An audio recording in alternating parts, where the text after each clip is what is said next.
All right, everybody, welcome back to the Leverage Podcast. Ben Harris here, and I've got a super special guest here with us today, ready to pour into our community and sacrifice his time. I'm eternally grateful for it. Someone that I've known of for longer than I've actually gotten the opportunity and privilege to know him personally. So heard of his name for years and was actually at a meeting at his old office a little over a year ago. Had the pleasure of meeting with him. We've been closely connected ever since. And someone that's done wonders in the info product space, affiliate marketing space, a lot with product launches. So if you're anyone listening, watching this, you're going to want to make sure you pause everything else and take out a pen and paper to take on some notes for what my man's going to be bringing to us today. But without further ado, let's bring on Demetrios Drivas to the show. Demetrios, it's great to see you, dude. I appreciate you coming on. Always great to see you and talk with you, bro. I'm excited. Appreciate you having me on. I'm excited to see what we can do for your people. Yeah, taking some time from baking in the oven in the Phoenix or Chandler specifically, but not to give away your whereabouts to all the women out there. But let's go to just dive into your professional history, man. I know you've got a close relationship with a lot of really amazing, influential business owners, entrepreneurs, and I know like your story's kind of fun. How your buddy was like, coming out to Arizona, and you're like, I'm in. Give us a little insight into how you got started into this online business world. Dude, honestly, it's one of those things where I still look back to this day where I don't even I still ask myself, how did I even get here? Because it feels like it wasn't too long ago, like where I was literally doing dishes for a friend's catering company and setting up their wedding, like event planning events and all that kind of stuff, trying to figure out like I need to do something. But honestly, like it's like the one thing that I've always like kept close to me and had put a lot of great value in is the relationships that I had with people in life and business, honestly. And that's what, and like through those relationships, found opportunity to move out to Arizona from Michigan, packed my car, all my clothes, one TV, drove out to Arizona and just said, like, let's do it.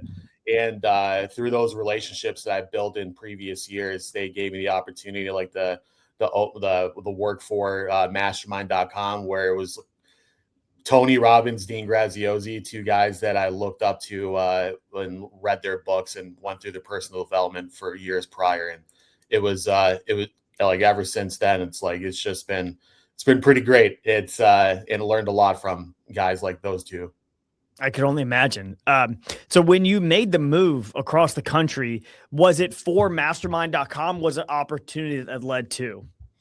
It was, I actually originally took a job in Phoenix where it was a third-party logistics company. I took the job knowing I was not going to like it. I was not interested in it.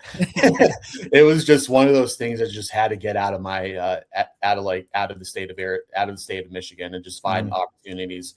And I just took that opportunity just to see, knowing that there was going to be more out there for me, and I was going to be surrounded by the right people. And a week into my job, I got a text. Actually, no. I had my buddy over for football. We had 2 steel chairs in my living room in a 700 square foot apartment watching the games. And he looked at me saying like, hey, Tony Robbins, Dean Graziosi are looking for a sales position. I got a friend of mine that works for the company. His name is Tanner Sheldon.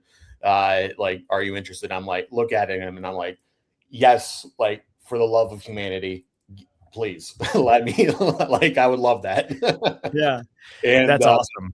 Yeah. It was, the funny thing about that was I originally didn't get accepted to the job in that after the interview, but they called me back afterwards saying like, hey, we love the conversation that we had with you. We'd love to start you on as a pure customer service.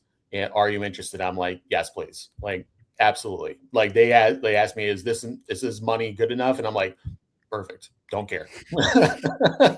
I'm in. Yeah. Yeah. And did you know who Dean was prior to that? Yeah, so Okay. the year prior to that, I jumped on a live stream of the KBB with Tony, with Dean, and Russell Brunson, Dude, I and remember. Yeah. it was the first KBB live cast. I didn't have enough money for the course, but I did buy Millionaire Success Habits, and and The book? yeah, it was Yeah. yeah, it Yeah. was, yeah, Dean's book. It was and honestly, like when I moved out to Arizona, it's like one of those things. Like I'm a big faith-based person, and I just looked at like this feels like just the perfect timing. It's like this is not a coincidence. This is a godcidence. I like to say. No doubt. I'm sure you felt that in your gut too. That's super cool. Um, and even with it's so funny, man, because our careers draw such parallel experiences where and our audience isn't familiar with my life, and that's not important right now. But my first job at ClickFunnels was a technical support specialist, so basically customer service. The fact that I was in tech is hilarious to like if anyone knows me as a person, but I knew anything that I could do to just try and get my foot in the door, to start to meet people. I didn't care what it was. I would scrub the toilets if I had to. And they were just like, is that here's the hourly rate? And I'm like, cool, doesn't matter. Like I'm in, like, sweet, say less. Like, when can I start? Which they actually said no at first, like literally the exact same thing. And I still have it in my Gmail folder somewhere for my personal Gmail. Just this like stick letter of like, nobody will work harder. Like no one will strive. Like it's so like almost pathetic looking back at it now, but then it kind of shaped out. So with you, so you came in to mastermind.com after the KBB launch, which I still think, if I were a betting man, I'd still think to this day it is the largest product launch on the internet of all time. If it's not number one, it's like 2, 3, but I'm pretty sure it's one. Yeah, back then, number one, $35 million dollars in sales in 2 days when it was 20 employees, and then they had to figure out, oh shit, we have pardon my French, but No, you can say whatever you want. Yeah. But it was like we need more employees. Yeah. So they expanded from they went from to a bigger office, expanded from 20 employees to 150 employees within the next like 6 months. That's And crazy. yeah, and I was like one of the first few people that joined in the big office. Got it. That's awesome. So tell us about your experiences, like learning the ropes there. What was it like being in customer service? How long did that last? Because, I had met you at the peak of this and I don't want to spoil anything, but walk us through what that was like. Honestly, like my first goal was to try and find a way to build great relationships with not only guys like Tanner Sheldon at the time, other executives in the company, but also soak in and learn from Dean and build a relationship with him. So my first role in the company, I had to go through KBB. The funny thing about that is it's great. Like I love personal development. I love going through stuff and learning and growing. And so I loved it. Only thing was customer service did not find it. They weren't too happy the fact that it took me about a week and a half to go through it when their expectation was 3 days. And I was like, I need to, like, if I'm going to do this, I want to learn everything I need. Dang right. Like, so I literally went through the course and wrote everything word for word in a notebook. I have a notebook in my closet right now where it's word for word, every graphic, every chart that was shown in the thing. It would like, I put it in the notebook, soaked it in, and used that honestly as like, okay, I want to know everything I need to know about the course, about this company, about Dean, about like I already knew who Tony was. And the two things that stood out to me in KBB was one quote from Tony, one quote from Dean. Tony said, if you want to like become like something in the marketplace, you got to over deliver in value. Find ways to deliver in value to other people. Second one was with Dean. It is find a way to solve big problems in anywhere you go. Like most people focus on the small little things. Like, hey, there's a problem with these charts. It's like that's like from a C-suite executive, from a CEO, from a founder, like those are minimal things. Like they always look big, they always think big and all that. And like when he said like find a way to solve big problems, like find problems like within the company, yeah, like the big major problems, and figure out a way to solve it. Because if you can solve that problem, that's going to provide so much value to the founder, that's going to make you be seen more, that's going to make you be heard more. And if you're able to complete it and actually figure it out, then it's like a lot can come from that. And so Yeah. like, those things are the two things that stood out to me going through KBB. And I from there on, it was like anytime somebody like emailed in through customer service and they had a question about like the KBB course, or if another employee came by or like was asking like, hey, where do I find this in the course? Like what what part of the course is this in? I like literally like I would just flip open my book under like know like what they're talking about and just tell them like, hey, you can find this answer in this module. And I would just do that. And honestly, like from like I always like poured everything I had into each customer, but with the mindset like I'm gonna like everything that I do, I'm just gonna do the best I can and like soak everything in. And so from there on, it was like I lasted in customer service about let's see, October 3 months. 3 months. And then there was one of those things where a big problem came into the company where our affiliate manager at the time, he ended up just walking out with no notice. And this was 2 months before the KBB 2.0 launch. And I was like, this is my time to shine. Yeah. Hey, Dean told me to solve big problems. Like, here's the problem. Let me help. Like, I walked up to the guy that was had he was like Dean's right hand man at the time, Jeremy. And I just told him like, hey, I saw heard this happened yesterday.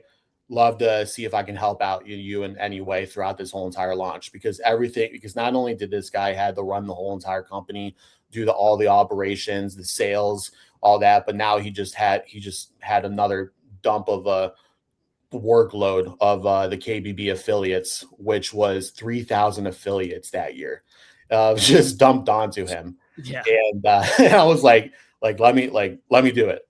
And so he brought me into the affiliate team with another person, and that just made me learn so much throughout the next few months, where that was like the highlight of my life at the time. I enjoyed every single part of it. Went through 200 emails a day, 12 hours a day. They gave me overtime. I was for like 3 straight months to be able to do this, and just learning about so many people in not only the company, but like how things operated and like what they were going to be like. And that actually like helped me understand a lot more about who our affiliates are, who are our best relationships. And that's what got me interested in like learning, like just being more of a relationship person, honestly, because that's Sure. Yeah. For those listening, watching, because I think you combed over something just like, oh yeah, it's what I did, but how much an insane amount of work goes into what you were describing. One, any product launch in general, but as an affiliate manager, I presume you were responsible for delivering swipe copy, different assets people can promote, making sure people have the right links, logins to their portal. Probably drawing from your customer service experience, that helped quite a bit. Just a little bit more of a higher level. Describe to, anyone who even maybe is looking to launch a product or bring on an affiliate manager, like what was your day-to-day like for that launch? Everything. Like it was being able to get people logged into their portal, but before being able to launch that portal, making sure every single thing works. Whether it's putting in the promotion, getting the promotional calendar, the asset folder connected, being able to not the most important thing, being able to make sure that your links are tracking, your UTM parameters, everything's working properly, because that's the only thing that affiliates care about is, do my links work? and like from there, it's like not only those three things, but it was making sure that all the emails were filled out or like responded to like instantly. We would get, like, with so many affiliates, 3,000 of them, like it was just constantly. On top of that, being able to, another part was we had to send out packages of boxes to every single affiliate with gifts. And so at one point in like December, January, we had to send it all out before the launch even began, as like a welcome gift or like a congratulations. I got them. I remember them. Yeah. And our whole entire office was stacked. Matt, like I'm telling, like from the floor to the ceiling, covering the whole entire room, in the sales room, of just boxes that we, like, three of us just had to do, while making sure everybody's taken care of. That was the biggest thing, honestly, with communication, is that everybody's taken care of. Like, if someone asks for something, I'm going to do everything I can to deliver it to them. Even if it's like not allowed, I'm going to be respectful and Sure. be able to ask our managers, like, hey, or like most of the time, like we were able to like give the go ahead to provide those sort of like any sort of like assets that's like for their specific audience. And so it was like the links, it was the assets, there was the tracking, the payments that we had to go into. We had a great portal that was built out that was able to maintain all of that, and all the trainings. On top of that, making sure that the Facebook community is up and running. We put all the email content and the Facebook content of the community. We built those out months in advance. And like making sure, like, hey, these are the dates. We had a whole entire calendar for each post, for each email. That way we made sure that we just copy and paste and send out the emails, work with our email team to make sure that everything's automated perfectly. And it was one of those things where it's like the launch season started in October, about like 4 months prior to 4 months prior to the event, and just making sure by 30 days out, everything needs to be right. Everything needs to be ready for everybody. Mm-hmm. Yeah. And it is, there's so much that goes deep into it, right? A 4-month preparation period just for a few days. Yeah. And all the amount of traffic, the tracking that happens, making sure all the tech is set up, a live webinar presentation into hundreds of thousands of people, possibly millions of replays too. If you, not people, but just overall replays, it's wild. So was that your, onboarding ramp to, hey, this Demetrios guy is an asset. Let's bring him on full-time onto this team? Yeah, they kind of got the sense quickly that I was great with people. I was great with communicating through customers, through affiliates, and all that. And people, like, the responses that they got in return from other affiliates were pretty great when it came to me. And so that's when after the launch season was over, because back then our the partnership department was just affiliates for just 4 months out of the year. But outside of that, they put me into Facebook communities for like the 8 months out of the year. And then they would bring me back into the affiliate launch when it was time again, in the following fall. But they saw immediately that I was great with communication with people, stuck me in communities. And then once we expanded out, it was like, once I got into communities, I tried finding ways to add value. Like it goes back to what Tony and Dean said. It was like just being able to provide as much value as possible, not only to the members of the community, but how can I bring revenue for the company as well, while I'm hosting these free communities and all that kind of stuff. And we at one point it was I would like do some like my own promotional stuff for like selling books into the community, including doing like book clubs. I would have like one of our coaches do like a live Thursday training. At one point, I did some trainings. Nice. That was pretty fun. It was, yeah, it was like I think we sold I think at one point in one of the years we did a roughly $850,000 in sales. That was tracked back to the communities, which is like, Dang. I loved it. Heck yeah. Like, I'm a big numbers guy, so I like to track everything that I do. And so it was like books, courses that were being sold. It was great. That just fed into what the company what the company going through the value ladder, going from the books to the courses to the coaching, and then to the big world summit. Yeah, I love that, man. Okay, so let's talk about what it was like. Obviously, you're diving into the communities, and there was a launch every year. Or was it twice a year? At the time, it was once a year. We didn't Okay. start getting multiple until just a couple years ago. Gotcha. Okay. And I have a dumb question to ask too. I should have led with this. Anyone who is watching or listening right now that happens to not know, describe mastermind.com to the newbie or someone that's never heard of it. Yeah, mastermind.com is a company owned by Tony Robbins and Dean Graziosi. It's a self-education company teaching people how to extract the knowledge that they already have in their head and turn it into a business. Whether like a lot of people talk about passion, taking your passion and turning into a business, but a lot of times like passion is like, I love like shooting bow and arrows. That's not going to help me get paid at any time, but everybody does that, unless I'm a professional, then I might be able to.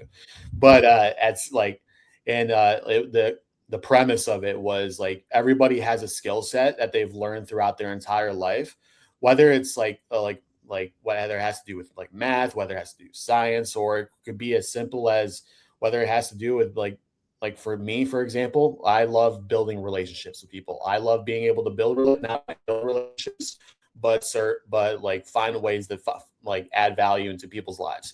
That's just who I've always been throughout my whole entire life. And that, like, an example for that would be like, I just started my own business last year. That's exactly that. And it's like serving my clients and in like ways that they need in their business. And so it's like, that was the point of mastermind.com. Just find like extract the knowledge that you have, turn it into an online business, and build a legitimate, like awesome, like long-term sustainable business from that, or coaching. Yeah, that's awesome. Yeah, and thank you for unpacking that too, which I feel like you could have gotten the premise anyway, but I was like, let's just cover that base and check off that box while we're both here together. So you continue on a trajectory of a successful career, with being in a similar role as we both were in previous, paths. I kind of had a huge ego trip, and I wonder if you were over this as well. And it just could be my stupid personality, but I had this premise in my head that I shouldn't like teach everything that I knew, right? Or share relationships that I had, because I had been lucky enough to be in a position to where I could, build up a book of business, make connections and really build and curate relationships over years. And I didn't really want to share that with anybody, because I'm like, okay, here comes person X that's now an understudy in this department. If I share everything with them, what do I have left? Like, they're just going to be me. Then what am I going to do after that? Where I really had a huge blind spot around like, okay, well, that doesn't mean I can't continue raising the floor of my capabilities and learnings. And didn't really, I hate the term delegate to elevate, but like truly that whole premise. Did you run into anything like that in your career? I will say I have not. Okay, just me. But I have not done that. Yeah. So like there has been moments where, and it wasn't in regards to, I would say, like having being able to share those relationships with other people. It was more so just, I was super careful out with how I could share all the knowledge that I have about like to an understudy, for example, and just share them like, hey, this is who this person is and all that kind of stuff. I have no issue doing that. And but there's so many, like I'm such a like a analytical person, a mechanics person, where it's like there's a lot of like there's a lot of things that go outside of that, like what like that where I know how this person reacts in certain situations and all that kind of stuff. And it's like I knew all things when it comes to the people that I build relationships with, a lot of it. But it was there would be like it being it's kind of like tough to explain. Like I'm having a tough Sure. And I get it. now. It's like one of those things. It's like they don't know how to like the way to communicate. Like every person that you communicate with is differently. Like you can't communicate with one person with everybody. It's like everybody has their own thing.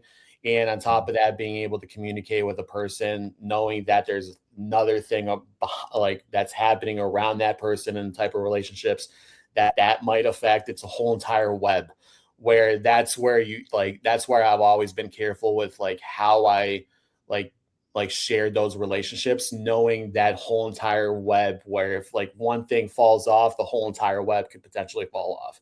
It's like but yeah, there's been moments where I've like safeguarded a little bit more than I should have. But yeah, and learn from that.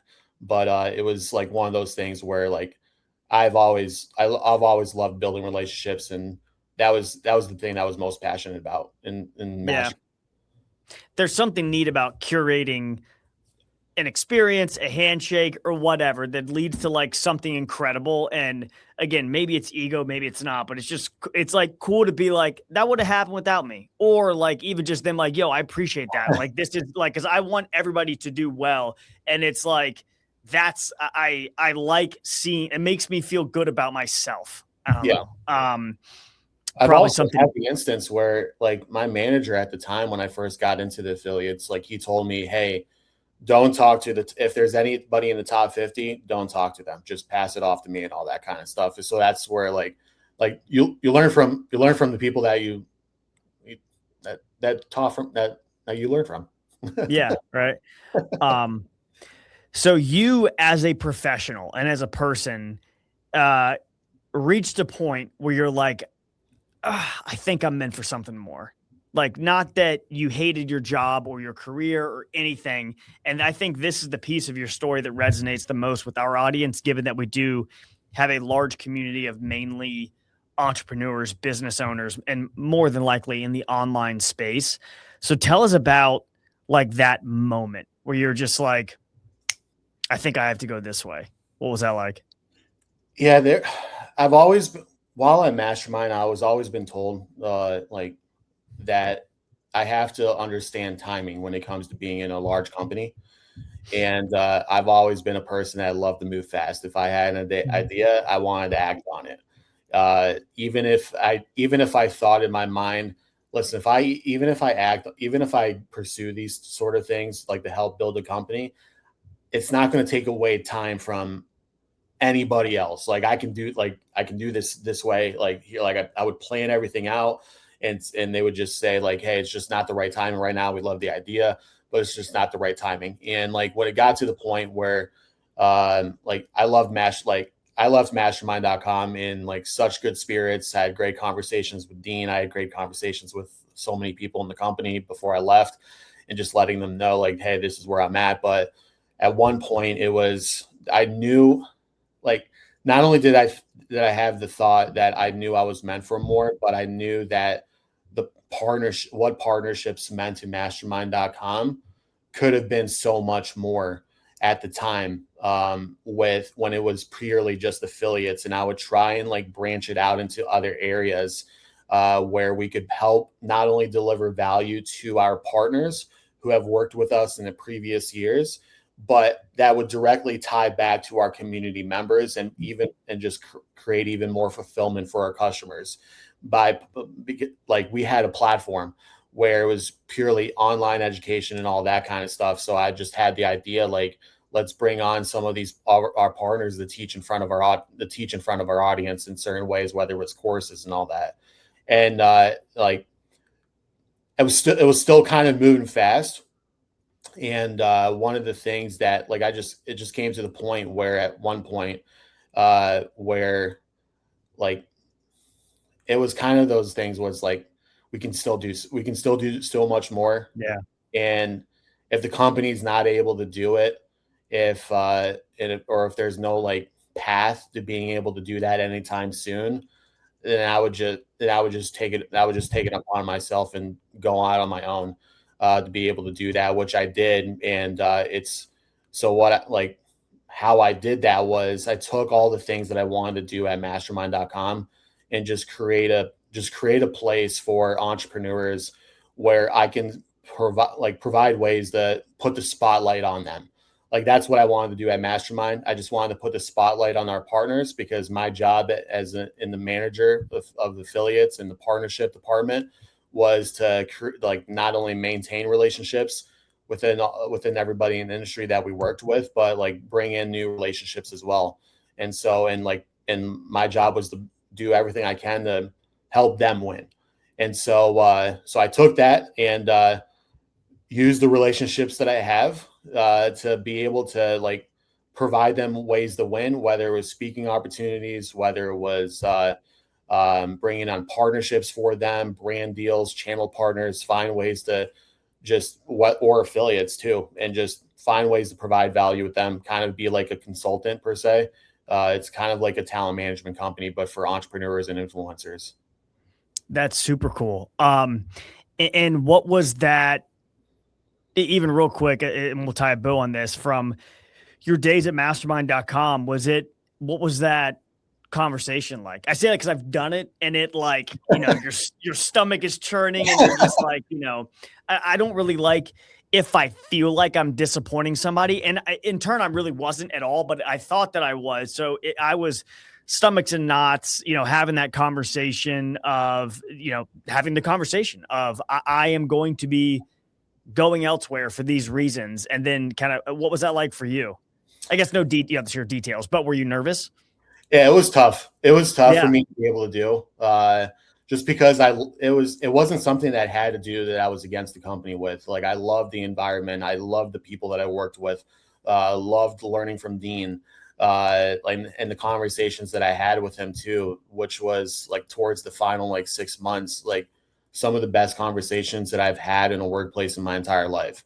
And he knew that I wanted to he knew where my mindset was, because he told me one time where like I reminded him like his younger self, just the person that like the person with the drive, the person that just loved being able to move fast and providing results, and knowing that like the slow pace, maybe not a slow pace, but the time it's working with the timing of a large company that's already established could drive a guy like me insane sometimes.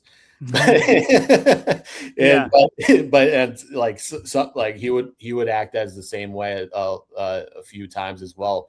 But he understood, and I think he respected the heck out of that a lot, which like I appreciate. And the love that I got while leaving Mastermind was really great. It was just one of those things where it's like I love mastermind.com. I love everything about it. I love everything about the people, most importantly, because that's the thing that drew me into the company. Mm-hmm. It wasn't a them thing. It was I just needed to do what I needed to do. And it felt like the right time, and the relationships that I built throughout like my work career, it was something where it's like I knew what I needed to do and I know how to do it. So I was like, I got to do it. Yeah, no doubt, dude. And yeah, even from my point of view, not only what I've always heard about the company, but now with the privilege of getting to know people inside the building, it's A tier, top to bottom, incredible people and incredible company. So tell us about that leap, right? You mentioned you're kind of operating a travel agency. Good grief, I'm sorry, a talent agency for business owners and entrepreneurs. What was that starting board like? Who are the phone calls you're making? Like that's the leap that people dream of that you took. Yeah. Yeah. So I had the idea about like 2 months before out. Actually, scratch that. I had the idea of a quote unquote talent management company 2 years before I left last year. I had the idea 2 years prior to that while I was mastermind.com, but not something for myself. I wanted to be a mastermind.com agency where, because we had the resources, we had the marketing, we had the stages, virtual or in-person stages, we had the relationships, and being able to have all of those things in the community and the content and all those things that most business owners dream of. uh, like we had that opportunity to branch out the partnership department into something much larger, where we're doing things for those relationships that we have for them, whether it was their own marketing, whether it was booking them on their own stages, and all that kind of stuff. And it was like I had the idea worked up for everything, like sponsorships. I had channel partners, of not only affiliates but course creators, speakers, everything lined up. So I like that idea has been planted in my head for a couple years now. And then it was like, all right, so how can I do? So if I were to do that, so the thought process was, if I were to do this on my own, how would it look like? Because it's going to just be me from the start. What are the things that we focus on?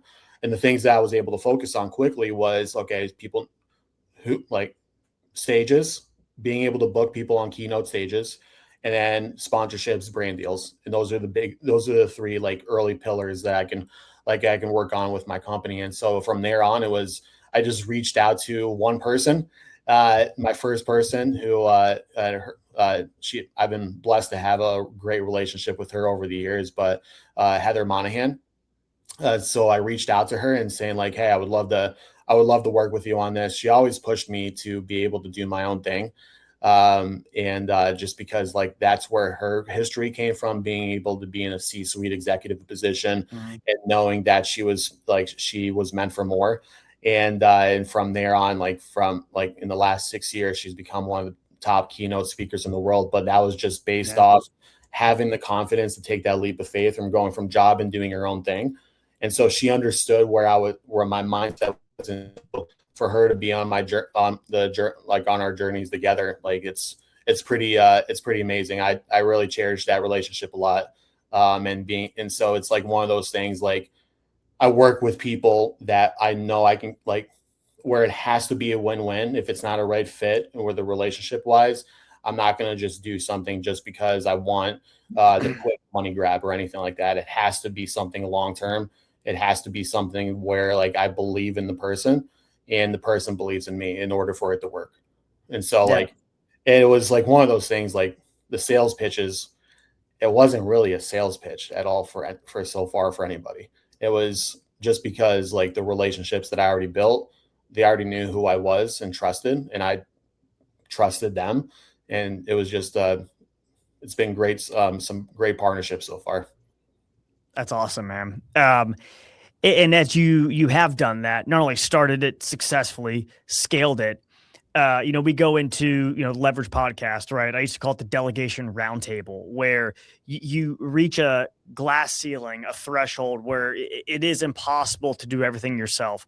Within your line of work right now, have you reached that point? Do you know when it's coming? Walk us through that. Hasn't happened yet, but I have an idea when it's gonna be coming. At probably, I would probably say within the next year or so, I'll probably be bringing on somebody, whether it's an executive assistant or somebody that can help out do reach outs for me.